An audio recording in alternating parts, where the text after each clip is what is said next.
Mahabubabad municipal ఎన్నికల నామినేషన్ల తొలి రోజున బీఆర్ఎస్ పార్టీ ఆధ్వర్యంలో మహబూబాబాద్ పట్టణంలో భారీ ర్యాలీ నిర్వహించారు. స్థానిక 17వ వార్డు బీఆర్ఎస్ పార్టీ అభ్యర్థి గుగులోత్ నరేష్ తన నామినేషన్ దాఖలు చేసేందుకు దాదాపు 2000 మంది పార్టీ శ్రేణులు అభిమానులతో కలిసి స్థానిక ప్రభుత్వ డిగ్రీ కళాశాలలో ఏర్పాటు చేసిన నామినేషన్ స్వీకరణ కేంద్రం వరకు ఘనమైన ర్యాలీగా చేరుకున్నారు.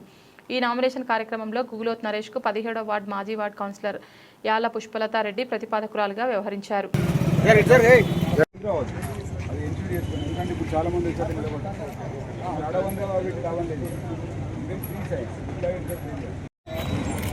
మన ఇక్కడ పెడితే రేపు ఇక్కడ నుంచి పెడతారు. మన ఇక్కడ పెడితే ఇక్కడ నుంచి పెడతారు. మనం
ఈరోజు మహబూబాబాద్ మున్సిపాలిటీలో 17వ వార్డు తరఫున నామినేషన్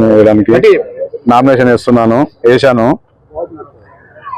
ఏ పార్టీ తరఫున? బీఆర్ఎస్ పార్టీ నుండి, భారత రాష్ట్ర సమితి పార్టీ నుండి కేసీఆర్ చేసిన మంచి పనులు, అభివృద్ధి పనులు మరియు మహబూబాబాద్ జిల్లా అభివృద్ధి పథంలో నడిచిన పార్టీ మన అభివృద్ధి చేసింది కాబట్టి భారత రాష్ట్ర పార్టీ తరఫున 17వ వార్డు కౌన్సిలర్గా పోటీ చేస్తున్నా. అత్యధిక మెజార్టీతో గెలుస్తానన్న నమ్మకంతో ప్రజలు ఈ 2 సంవత్సరాల్లో కాంగ్రెస్ పార్టీ చేసిన పనులను గమనిస్తూ, చేసిన పనులను వ్యతిరేకిస్తూ మా పార్టీని అత్యధిక మెజార్టీతో గెలిపిస్తూ మమ్మల్ని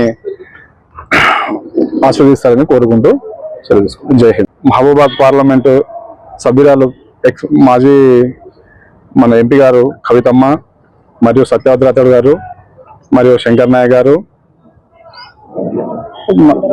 తక్కెలపల్లి రవీంద్రరావు గారు మరియు యాలమూర్తి గారు, మురళీరెడ్డి గారు వాళ్ళ సహకారంతో నేను కౌన్సిలర్గా పోటీ చేస్తాను.